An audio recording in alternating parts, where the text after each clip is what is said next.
Well, hello there. My name is Jay with ServerMatter and CompuMatter. And the purpose of this video is for clients that own our ServerMatter servers and are trying to get their Android phone or tablet connected to this server for purposes of viewing files and folders or editing in real time files and folders that are in the server when you're anywhere else in the world.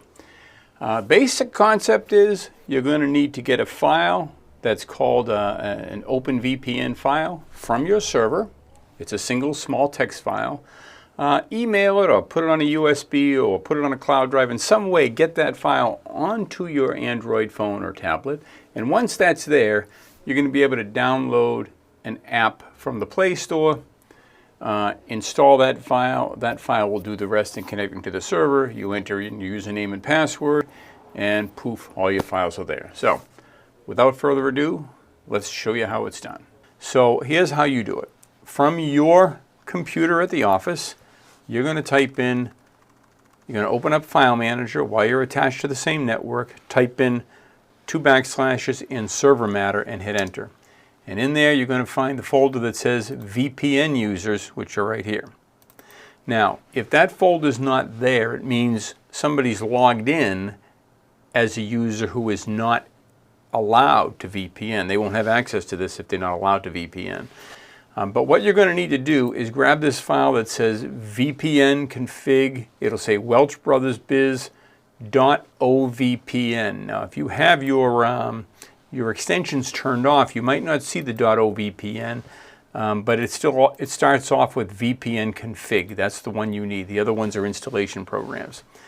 So you've got to get that to your Android device. It needs to reside on your Android device in files somewhere.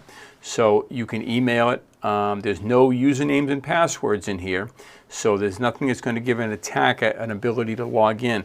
If you wanted to go a step further, you could zip that file and then decompress it once you get it to the Android device. But again, there's no way for anybody to use that and log into a computer. So once you've got it on the Android device, you're going to install using the Google Play program. Okay, so let's get started. We're on an Android tablet. We will begin by opening up Google Play Store and searching for OpenVPN. And make sure you look to the right side of your screen. They always try to sell you something on the left. That's the one you want. Mine's already installed, so I'm just going to go ahead and open it. You'll need to install yours and then open it. All right, once you open it, you're going to be greeted by a screen like this. We're not going to be using a URL. We're going to be uploading a file. Now, as talked about earlier, you have to have the OVPN file that's specific to your server installed on this device somewhere. Whether you emailed it to yourself or you brought it over via some cloud storage, it's got to be on this machine. So let's go ahead and click the Browse button at the bottom. In my case, it's in the Downloads folder, so we'll go ahead and click on the file ending in OVPN, the VPN config file. We'll say OK. And then it recognizes the server that it's supposed to connect to, and you can see it says locked, because that file is specific to this server. And then you're going to go ahead and enter in your username and then click the Save Password button, as I've done here, and your password. And when you're done, click Connect. You're going to be asked if you want to select a certificate. You do not want to select a certificate. You want to hit Continue because you're going to be using the username and password that your server will honor. So click Continue there. It doesn't like my password. Hang on a second.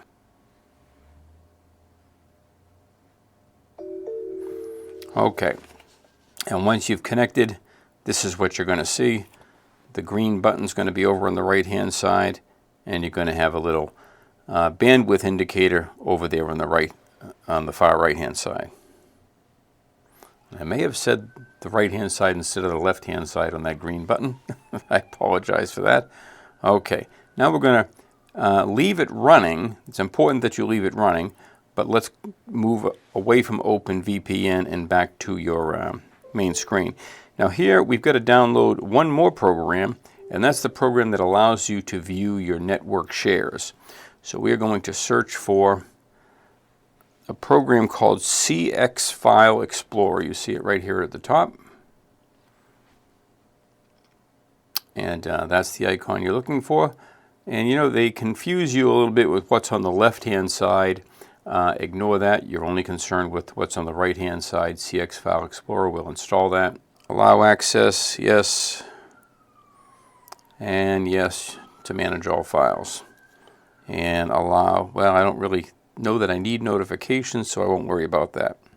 Oh, permission is required to display file operation progress in the background, so you may want to allow that. Okay, so let's start things off. So now, let's assume we're out in the field somewhere. We're away from the office. We are connected now to the VPN server. We need to look at the files and interact with them. So we're going to click on the Network tab up here and add a new location. It's going to be a remote location. And we are going to choose SMB for small business. We could use local network, but we're interested in SMB. That's the most direct shot. And we're going to type in a couple of slashes like that, forward slashes, and the word ServerMatter. And your username and password once again. At this point, it's going to display your list of files and folders from your server so that you can navigate that and do what you need to do from there. Now that's going to stay connected. You'll see it at the bottom. It says ServerMatter right there. It basically substitutes for the regular Files app that you would be using otherwise, and works exactly the same way. Now I'm going to access our all staff folder, and we're just going to open up something so that you can see it works. This is a text file, don't have much in it, but here I am interacting with the real server in real time. If I wanted to type something in, I can hit the little disk in the top right corner, save it. That has been saved to our server remotely, and that's it. When you're done, the VPN connection will remain. So if you don't want to be connected to your server, you're going to want to make sure that you turn that off, confirm, don't show it again, and that way it'll disconnect you from your server. No big deal, but it'll leave you connected all the time, and there may not be any sense in that. And that's it. Thanks very much for watching. If you have any questions about the process that this video has not answered, of course, drop us a line and we'll be happy to help you through it. We're grateful for your business. Thanks for being a ServerMatter customer. Bye-bye.